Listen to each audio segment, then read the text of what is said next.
People from a local pub keep getting blasted by shotguns. Is it about a real estate swindle, a love affair, or the fact that they're all wearing caps? This week we are talking local legends Local pubs. and local weirdos on. Welcome to Midsummer.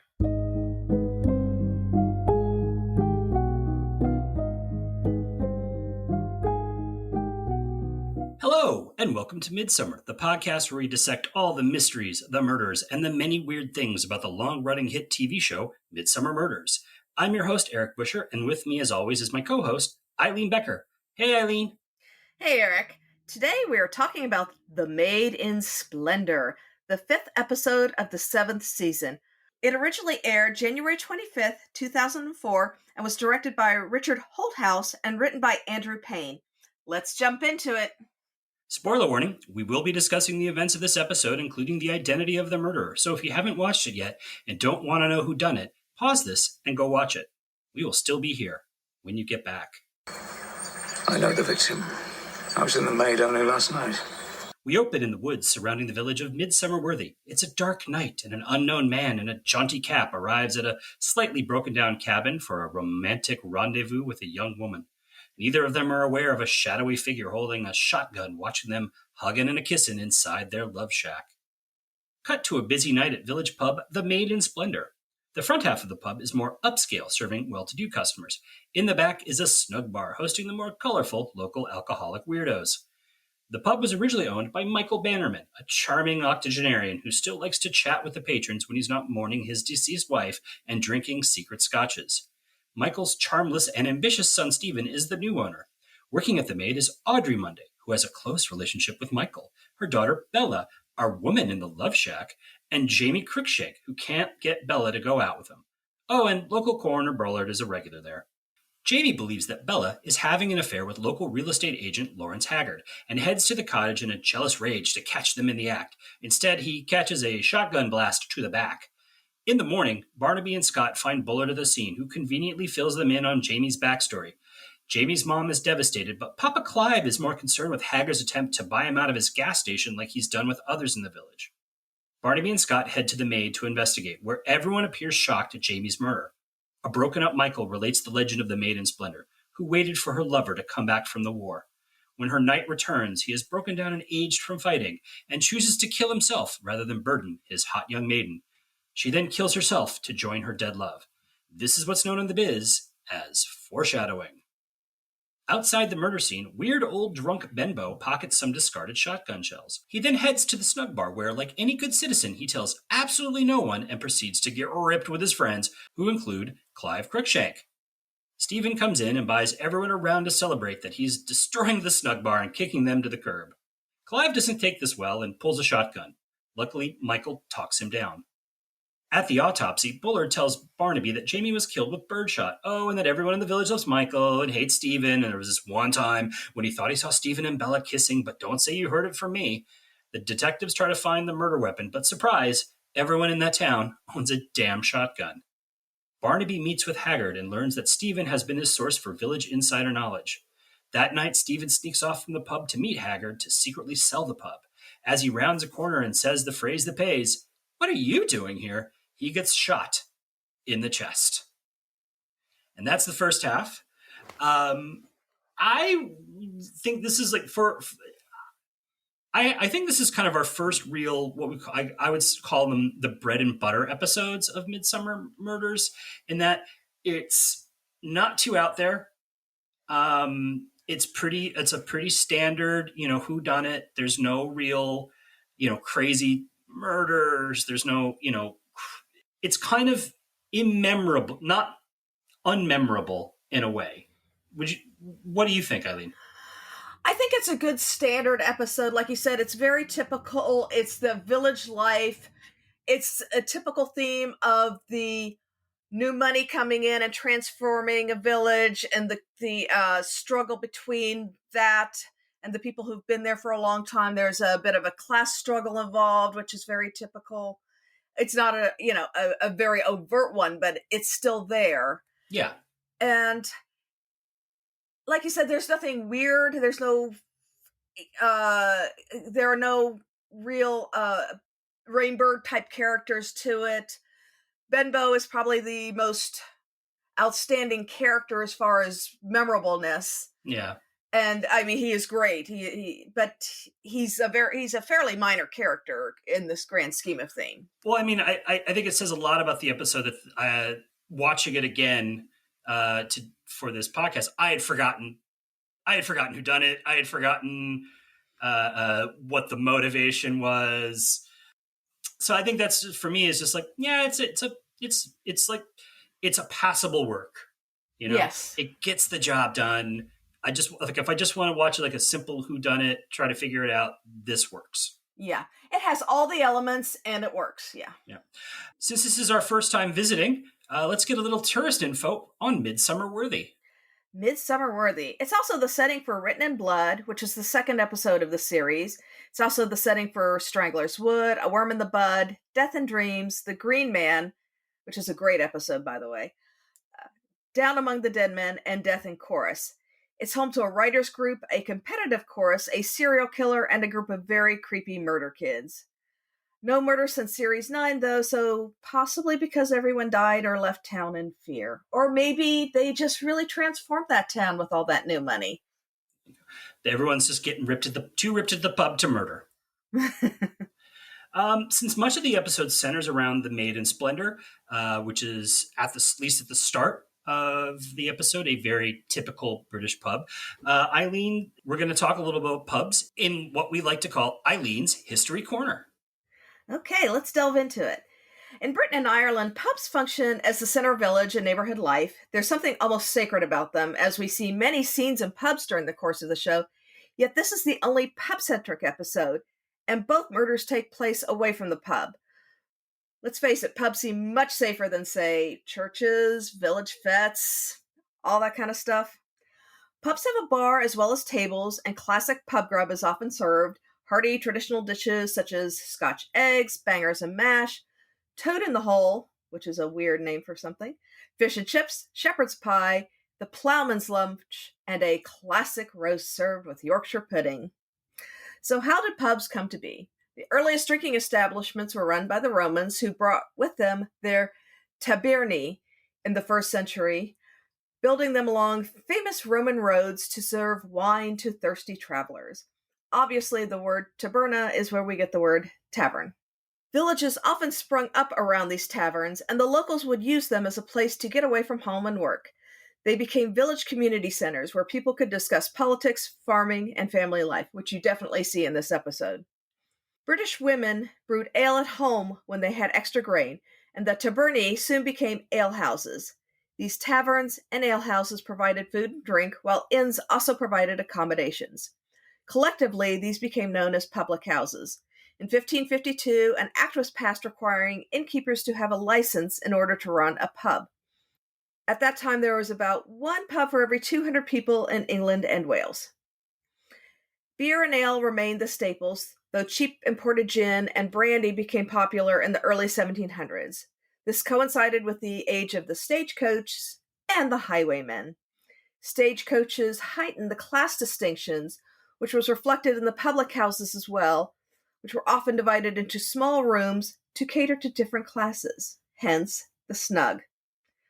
The modern pub is a product of the Industrial Revolution, though, and the word pub as a shortened form of public house dates to around 1800 for its first recorded use.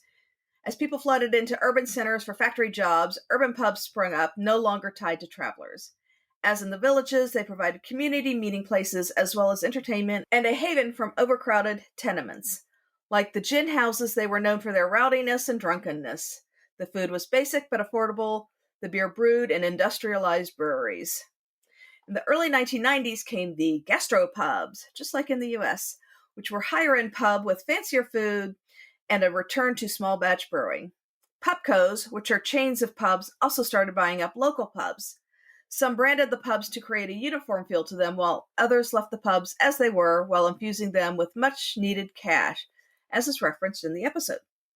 Until 2005, closing time was usually 11 p.m., but changes to the law allowed for more flexibility. Publicans would call for last orders 10 to 15 minutes before, and it's often announced with a bell, though Stephen Bannerman uses that really annoying horn. Oh God, that horn. Time, please, ladies and gentlemen. Honestly, if I was at an establishment and someone blew a horn in my face to tell me that the bar was closing, I would probably be a little incensed. But I might never go back to that pub again. yeah, he really does love. Let's talk a little bit about what's going on in the Maid and Splendour. As I said, it is the centerpiece for this show, and it's really this dynamic between Michael, the old school, the charming pub owner, and his son, who is a colossal prick. Yeah, to put it mildly. I mean, what was going on there? Well, again, it is this whole, even though Stephen Bannerman is part of the old Bannerman family, his father has owned the pub for a long time. Stephen Bannerman is more in tune with the new money, as is his wife, obviously. And that puts them very much in conflict with old-timers, not only just the snug drunks, as we'll call them, but also people like Bullard, who's a longtime patron of the pub. Yeah. As well as many others.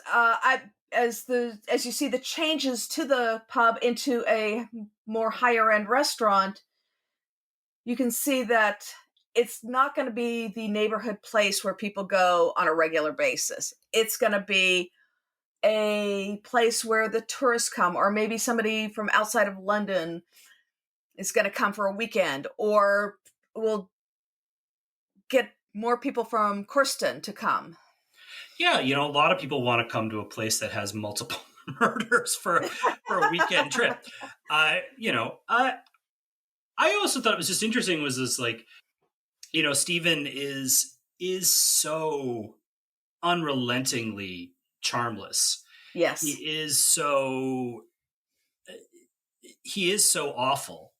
I can't even Bullard wanting to like put up with that guy for so long. Although Bullard at one point claims that he was having a drink in the back in the snug bar with Benbow, and I also don't see Bullard hanging around back there too much. No, but I do see him hanging out with Michael Bannerman. I think they are very much of the same country squire type. Mm-hmm. And they like to fish. Bullard may not like to hunt like Bannerman does, but he's definitely is a fisherman. That's what he does when he retires. He goes off to fish. Do you want to hear my hot take on this episode? I love hot takes from you, Eric. All right. Give it to me. My hot take is Stephen is right to get rid of the snug bar. Honestly, like if you just look at it from business owner standpoint, right? The snug bar is full of loud, somewhat obnoxious. Like Clive Cruikshank is an unpleasant person himself. He is a very unpleasant person. Wesley's the only one that's somewhat pleasant. Yeah. And they don't pay for drinks. Like there's that point where like Clive is like, he's got his change and he's like shuffling change to try to pay for a drink. And Michael's like, no, it's on me.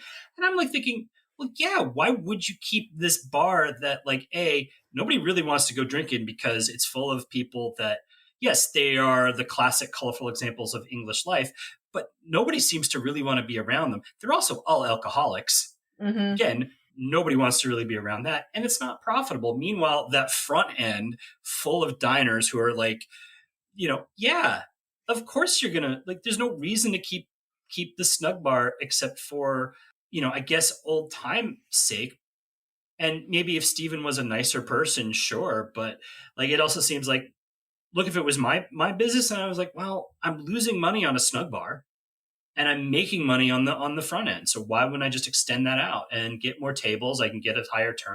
This ends another episode of Midsomer Restaurant Tips. Yeah. Yeah. They aren't exactly adding a lot to the bottom line of the bar. They play it as sort of a thing of just like Steven's just doing it to be a dick. And I'm like, I don't know. It just seems like Benbow's funny and all, but I also can imagine like if the guy's in there every friggin' night.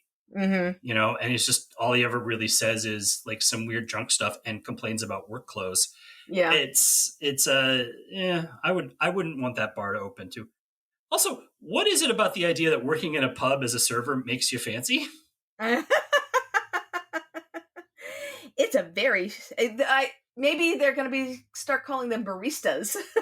It was just, I mean, there was that moment where like the dad, like the mom and the dad, you know, the Barnaby and Scott have come in and they're giving, you know, talking to the parents. And, you know, there's that moment where like, he was so proud to be working in a pub. And the dad's like, he's like wearing a white shirt. Thinks he's better than me. And I'm like, did he? Like, he's still doing a service job. Yeah, it's a work uniform. You know, he was happy with his cap. Yeah.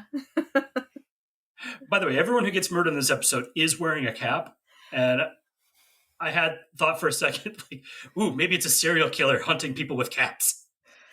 But not ones with feathers in their caps, because Benbow had that feather in his cap and he survives. That's a stocking hat. Or a stocking cap. Different one. Yeah. Let's jump into some of the cast highlights. First off, Frances Tumulty, who played Audrey Munday. She's a well-regarded stage actress from Northern Ireland who's appeared in a number of series, including the new All Creatures Great and Small, Death in Paradise, Peaky Blinders, Inspector Morse, and The White Queen. Fun fact, her first husband was Sting, and their marriage ended when Sting started having an affair with her best friend. That best friend, Sting's current wife, Trudy Styler. Oh, no. Well, Stephen Bannerman is played by Alan Cox, whose father is the acclaimed actor Brian Cox, probably best known these days as foul-mouthed patriarch Logan Roy on Succession. Which leads us to wonder, is Alan Cox a Kendall, a Roman, a Connor? Anyway, Alan has appeared in Mrs. Dalloway with Vanessa Redgrave, John Adams with Paul Giamatti, and The Dictator with Sacha Baron Cohen. One of his first starring roles was as a teenage John Watson in the, I think, underrated film Young Sherlock Holmes. I saw that in the theaters. Yes, I did too. I enjoyed it. I enjoyed it as well. You know who else was in Young Sherlock Holmes? Who? Playing Krusty Chester Cragwitch was Krusty? Who else could it be? Freddie Jones, who played Benbow in this episode, a real highlight. Jones passed away in 2019, leaving a long and varied career, which includes his roles as the evil showman in David Lynch's Elephant Man, a mentat in David Lynch's The Dune, and Sandy Thomas on David Lynch's Emmerdale. No, wait, sorry, he didn't do Emmerdale. He also appeared on stage in the original version of The Dresser with Tom Courtenay. Next, we have Sophie Hunter, and she makes her television debut as Bella Monday in this episode. She's gone on to appear in the Reese Witherspoon version of Vanity Fair, as well as Torchwood. She currently directs acclaimed avant-garde stage productions in the UK, and in 2015, she married some bloke named Benedict Cumberbatch. That guy's not going to make it. No, not with that name. We had a couple. At least she got to go to the Oscars. Front row seat for that one, and we are not talking about it. We had a couple of return visitors. William Gaunt, who played Michael Bannerman. He also appeared in the Dark Rider episode, which is the Headless Horseman episode. In that episode, he is the murder victim. He has been active on screen since 1961. He's appeared in everything from The Avengers, not the movie that you're thinking of, The Agatha Christie Hour, and Doctor Who, as well as EastEnders and Doctors. Hasn't everybody appeared on Doctor Who, EastEnders, and Doctors? Usually on this show. Well, next we have Peter Hugo Daly, who played Wesley, and he appeared in season 12 episode The Dogleg Murders, which is the golfing episode. And then finally we have Elaine Donnelly, who played Maureen Crookshank, who I thought was excellent, by the way, in her two scenes. Yeah. She also appeared in the season 4 episode The Garden of Death, which is also known as the Neil Dudgeon Randy Gardner episode, where she conveniently played a character named Elaine. She is great. Let's take a moment to talk about like some of the acting in this episode is very uneven. She, I want to call out her performance because in a show that tends to be, it's either a bit over the top or, a bit underacted. She hit, like, her scenes of grief felt so real. Yeah. Like, it just was like, I really did feel like I was watching, like, a mother grieving for her child. And that's, like, for me, like, when I think of, like, great Midsomer performances, it's usually on the wackier, crazier side. Yeah. This one was just like, it was so grounded. I was like, wow, it's almost like she's in a different show. Yeah.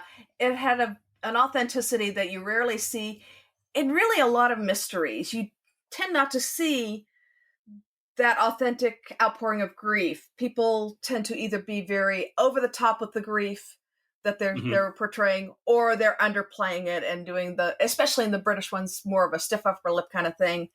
And her reaction was spot on as a mother. 100%. And there is some real uneven acting in this episode. The actor who plays Jamie, I don't really, his performance is terrible. And I don't like, there is a moment where he smashes a glass in rage. Oh, yes. It felt like it was straight out of acting class 101. It just was nuts. It was over the top, overreaction to that scene. And it was, hey, I'm going to make my statement in my one scene where I get a face shot and not getting shot in the back. I feel that, and I don't know if this is the performance so much as it was written this way, but I do feel that Sophie Hunter, it's a little bland. It's a little, and I think now that may be intentional because of sort of plot points that we'll get into, which we discussed in the second half. But it didn't. It felt flat. It felt one note. It did. She was more of an idea in a way rather than a character. Yeah. And I can't really fault Sophie Hunter herself, because I think that's the way it was written. I think she was cast because she looked a lot like Sting's first wife. Yeah. Which is an important which is also weird because the mom is clearly wearing a wig. Yeah. Like, it's a bad wig. It's like her hair doesn't even look properly groomed half the time. It's just like this weird mop on the top of her head. I was just like, were they running behind on set? It's like, should we brush it? No, just get her in the shot. Well, I think we can both agree that Freddie Jones steals the show as Benbow. Oh my God, he's so good. I mean, he also doesn't really, he's literally just there to be local color. Yeah. Like, we're going to write you some real authentic country English gibberish. Yeah. Yeah. That is what he's doing, but he does provide a couple clues, but he is there to be the color. Yeah. And it really needed him, because it's an episode that without him does not really have much color. He is the sort of spark of life. Yeah. In which is interesting in an episode that turns out to be all about relationships and power dynamics and everything like that. It's one note, and he turns out to be like, he's like the one kind of goofy spark. He's the Shakespearean fool. Yeah, exactly. Yeah. Quick corner. Yeah.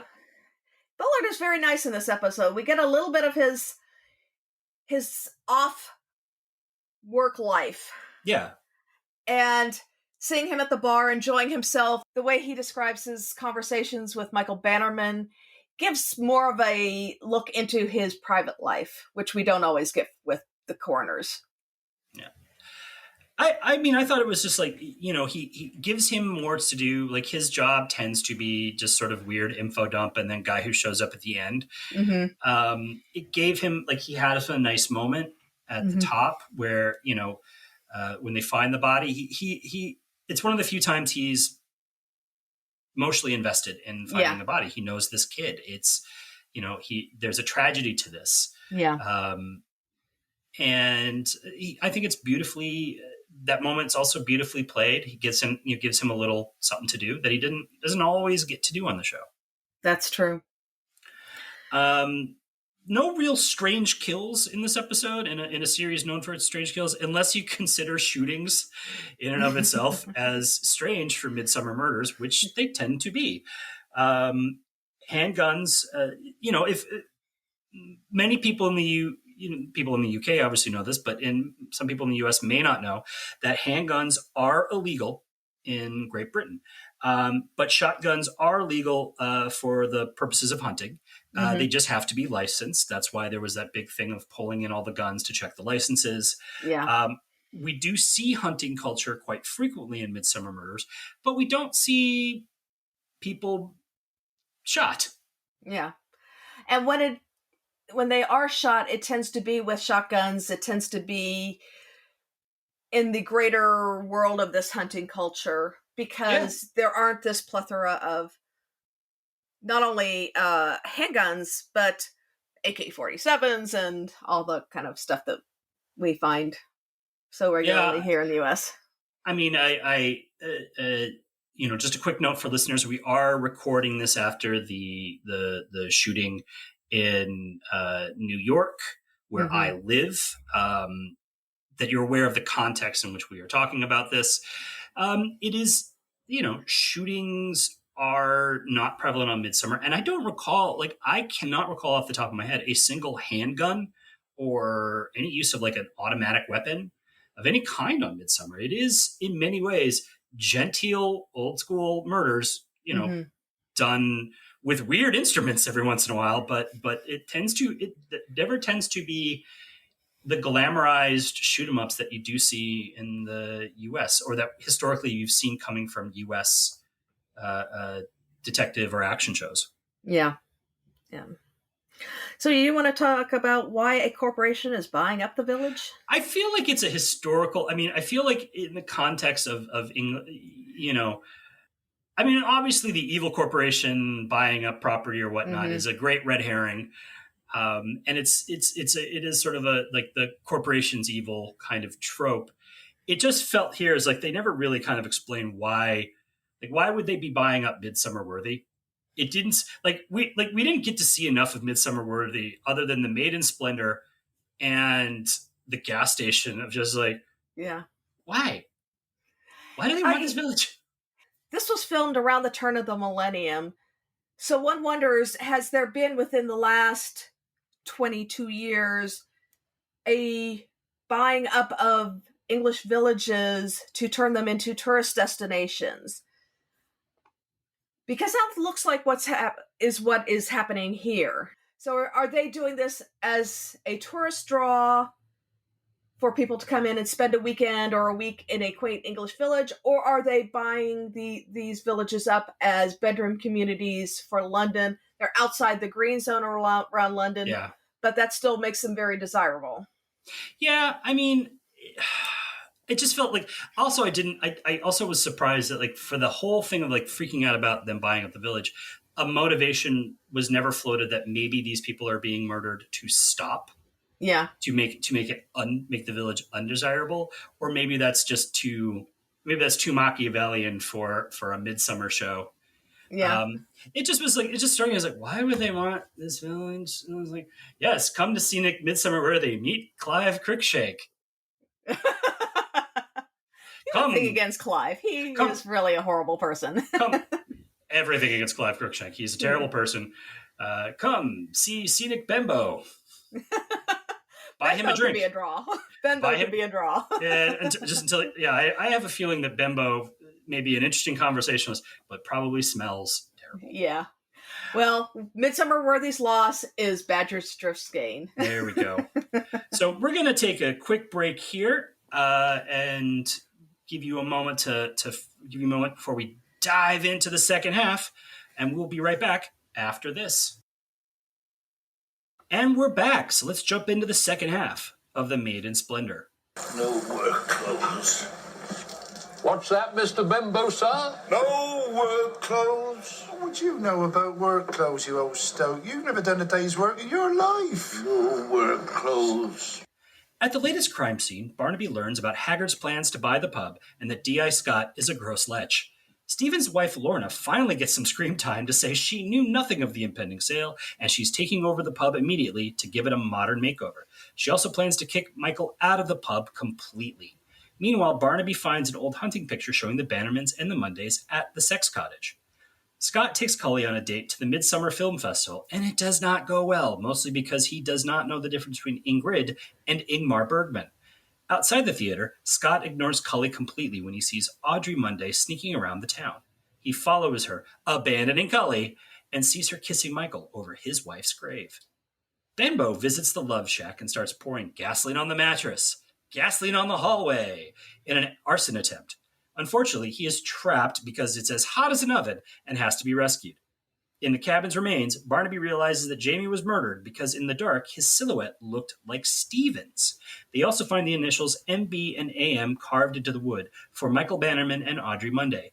This funky little shack was apparently the place where those two could get together for their assignations. Barnaby interrogates the unhappy Mondays, and Bella admits that she and Stephen had been having an affair for a while and were planning to run away together. Like mother, like daughter. On the night of Jamie's murder, Bella planned to meet Stephen at the cottage, but he canceled. Oh, and Mama Monday has known about the entire affair and seemingly encouraged it. Afterwards, Audrey gives Michael an ultimatum. Marry me or I'm taking Bella and leaving. At the hospital, Benbow gives up the shells, which shows the murder weapon was an older gun, and Barnaby magically deduces that the Mondays had one of those. Audrey won't admit to where the gun is until she learns that Bella has gone off with Michael. He takes her on a walk to the woods while holding the missing gun and tells her that she looks so much like her mom did when she was younger and that he loves her, and not in a fatherly way. Gross. He asks if she could ever be with him, and if she says no, he plans to shoot himself right then and there. Thankfully, his heart finally gives out before Bella can finally tell him, hell no, and Michael dies in the woods. Barnaby interrogates Audrey, where we get the reveal. Audrey believed that Stephen was the reason why Michael would never marry her, so she manipulated Michael to murder him by telling him all about Stephen's plan to sell the bar and his affair with Bella. However, Michael saw Stephen as his competition for Bella's heart. He tried to kill him at the love shack, but got Jamie by mistake. He got it right the next time. Barnaby has Audrey arrested for assisting the murders. We visit the Maid in Splendour one final time. Now, fully renovated as an upscale but sterile restaurant that Barnaby says he won't visit. Not that he visited it before. From Benbow, we learn the true legend of the Maid in Splendour. The old knight returns from the war and finds the maid in bed with his brother. So he kills both of them, and thus the patron saint of Midsomer was born. It's interesting is that this whole episode turns out to be about toxic masculinity. Yes. In a way, the two stories behind the Maid in Splendour legend give two very different views of manhood and masculinity. One is a very romanticized but still patriarchal view, and the other is just fairly misogynistic. Yeah, but also probably more accurate for how men treat women.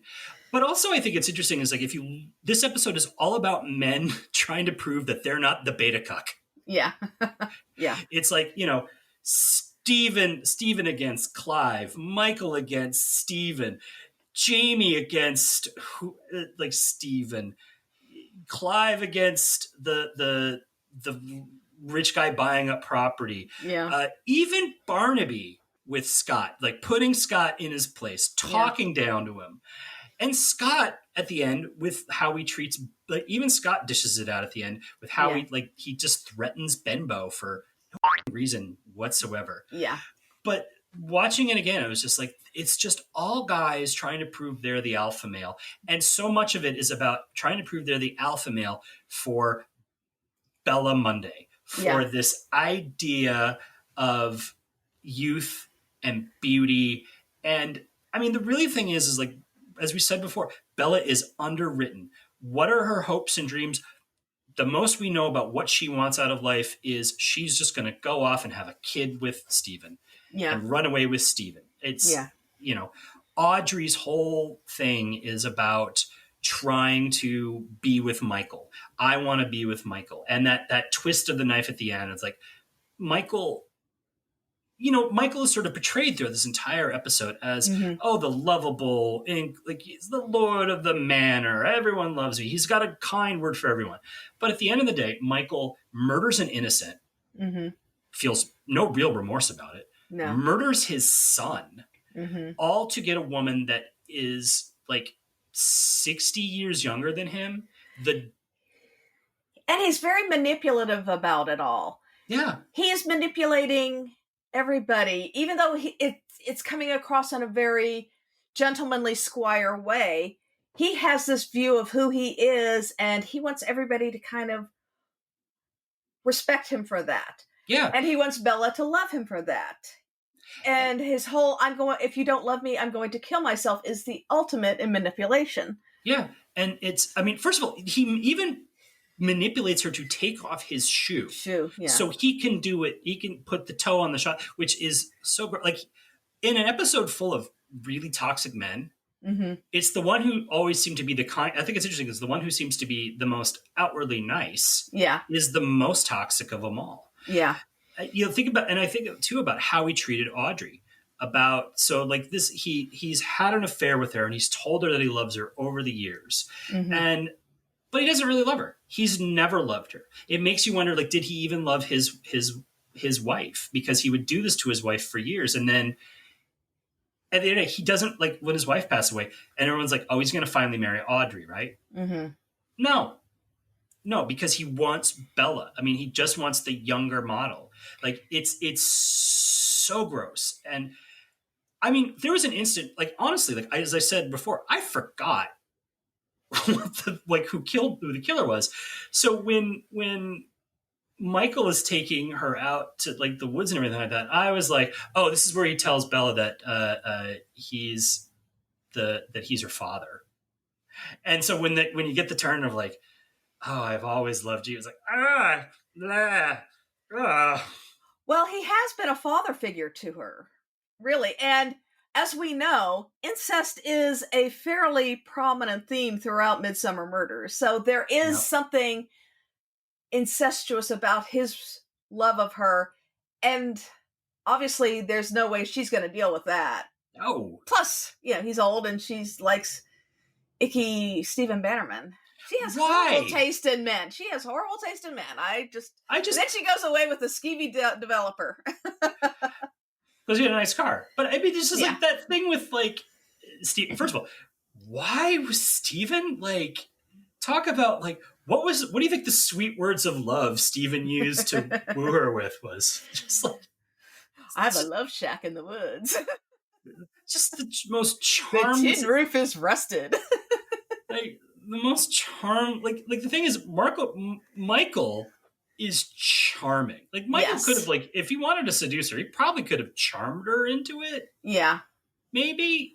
Probably not, but at least he would have tried. Like, Stephen, we are shown, has no ability to charm or anything other than to be kind of a schmoozy jerk. Yeah. Benbow was more likable. Yeah. Oh, yeah. I think the other interesting thing is, like, again, talking about how they treat women, is Stephen's wife, Lorna, who is also portrayed as a real villain for basically wanting to own her own successful business, not wanting Michael around, who we found on the end, she's right to not want Michael around because he's a fucking gross human being. Yeah. And yet we're supposed to be, like, feel like she's just a cold ice queen. And she is one of the few who has some agency in her life. 100%. Yeah. She is portrayed as not wanting kids because she wants a business, as if, women don't do both.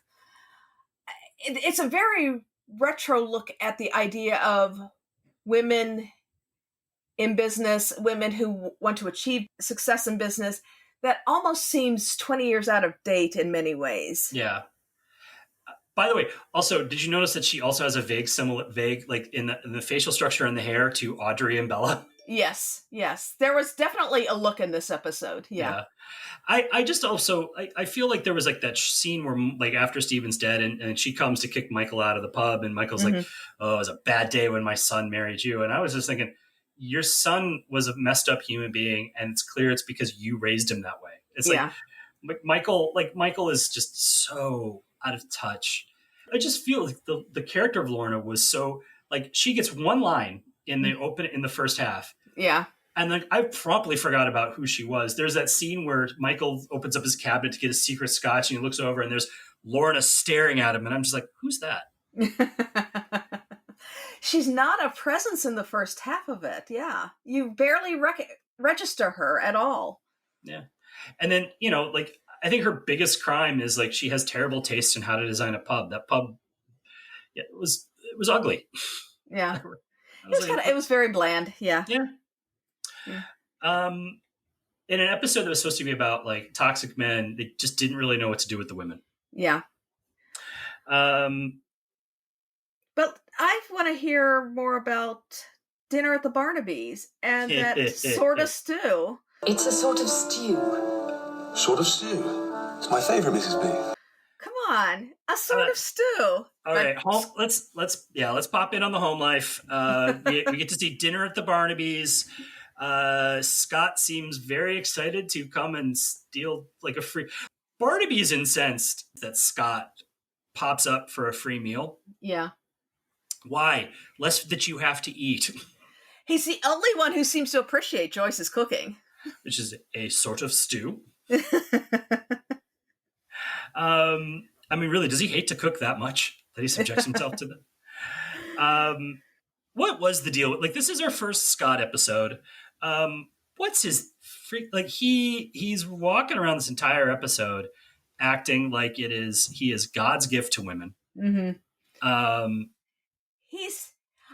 I say this as someone who likes Scott as a character, because he does rub Barnaby the wrong way. And after Troy, because Troy and Barnaby had a very father-son relationship, and after Scott leaves, he has a very father-son relationship with Ben Jones. Scott is that thorn in his side that he never quite gets. He's the city boy out of... The cocky city boy. Yeah, it's completely out of place. He does not know anything about the hunting culture of the countryside. And of course he's going to be a bit out of his element because this is not where he grew up.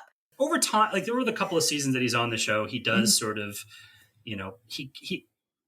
they play down the sort of like the cocky new guy and the kind of douchey character to more of a adequate detective, and then gets written off the show in the most and I think one of the funniest ways since Richie Cunningham's brother went up the stairs and never came back down.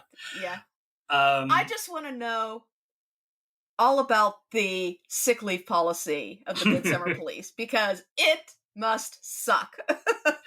I found a great interview from the actor talking about his time on Midsomer. He seems like he's much more as a likable human being as himself than in the Scott character. But he admitted he didn't know a lot of what he was doing on the set. He didn't know how to drive, and he was so terrible his first day driving on set that they never let him drive on the show again.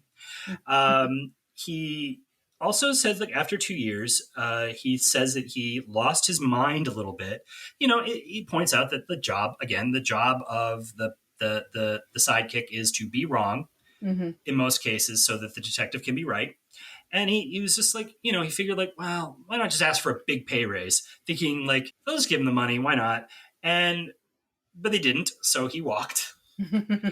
And then you get his classic, like the first Jones episode where he's like, well, Scott's called in sick. I need a detective. And he's never heard from again, Never. But yeah, I think the other, he makes one of the dumbest decisions I ever thought was taking Cully out on a date.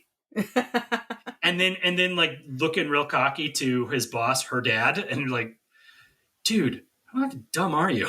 Yeah. Didn't you forget somebody? Yeah. And then he leaves her. Yeah. He leaves her on the date. Yeah. And then Barnaby calls him on it. And I was like, come on, Tom. He does what you do so often. Yeah. Let's talk to Joyce about this of being abandoned on a date. I mean, it's a Barnaby. That's called pulling a Barnaby. Yeah. Yeah. And I will say this too. He does get one moment where he does show that he's not a bad detective. When they discover when they're investigating the arson scene and they discover the initials scrawled on the upper banister, Barnaby's like, meh, it's not that interesting. But he points out that it's their older scratches. And then Barnaby's like, oh, yeah, so maybe it's been around for a while. Yeah. And he also is the one who discovers the photo of the Mondays and the Bannermans together. Yeah. So he is doing detective work. He's actually not a bad interrogator. He is a little drooly around Bella. Yeah. I mean, there's not a lot of great detective work in this because they don't find the shells till the second half. So there's no real physical evidence through the first half. And then a lot of it is just Barnaby seems to know things. Mm-hmm. Like he knows that Benbow is knowing more than he says, even though they've barely talked.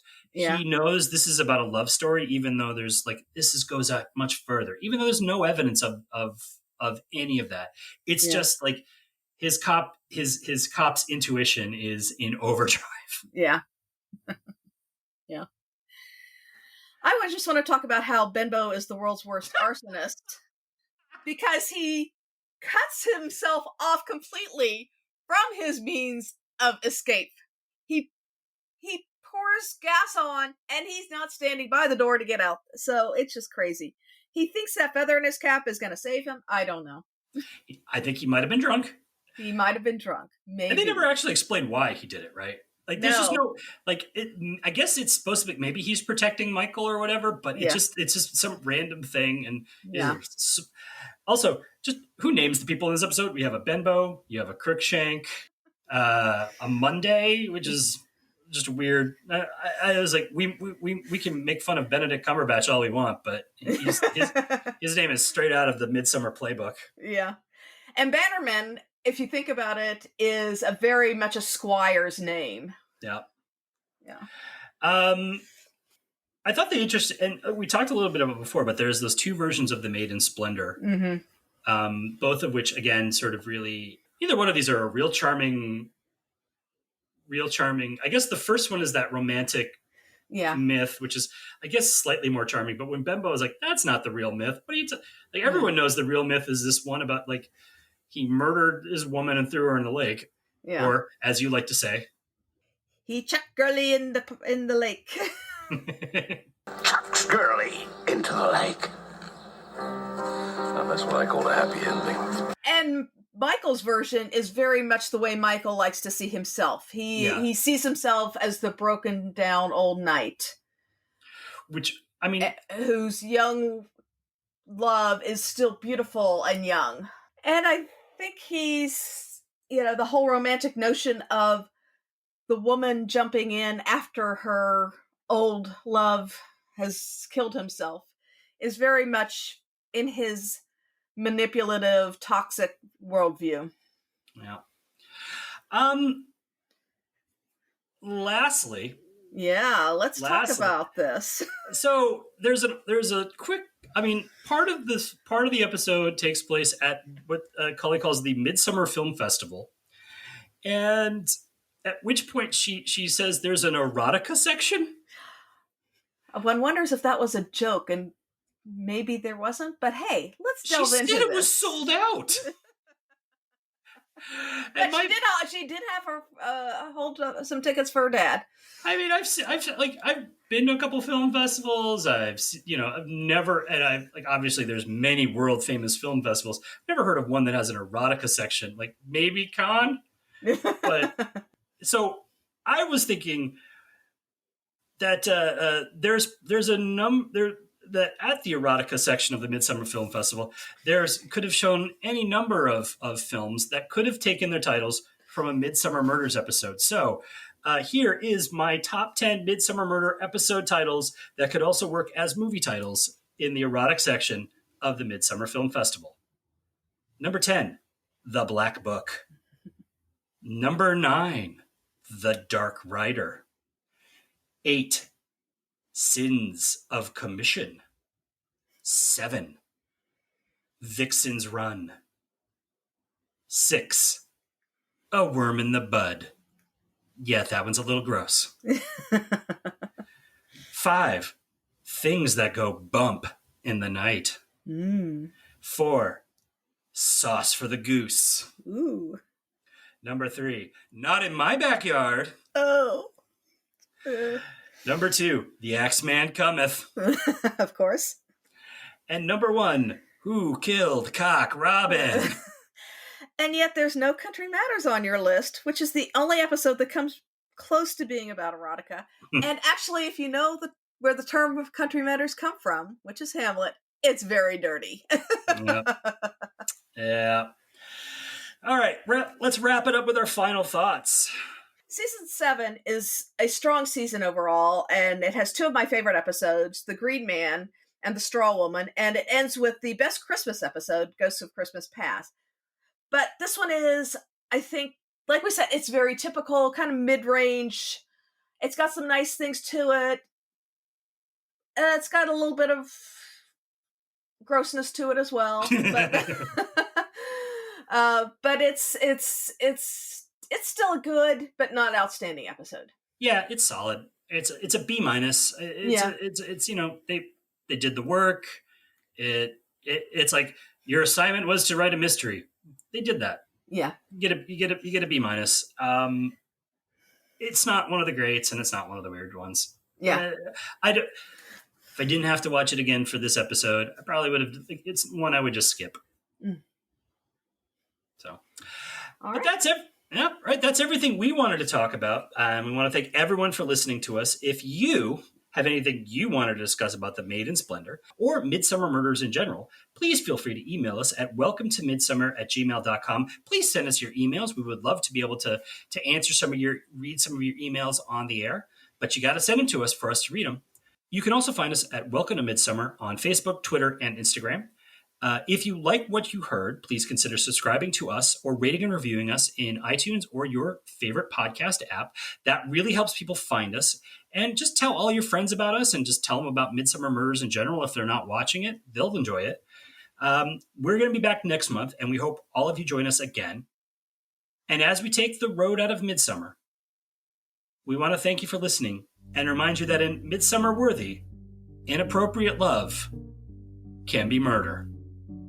And often is. Welcome to Midsomer is produced by Eric Buscher and Eileen Becker. All clips in this podcast are used in compliance with the U.S. Copyrights Act Fair Use Exemption for criticism and commentary. Our logo and podcast art was designed by Smeedrai. Our theme music is by the infamous Space.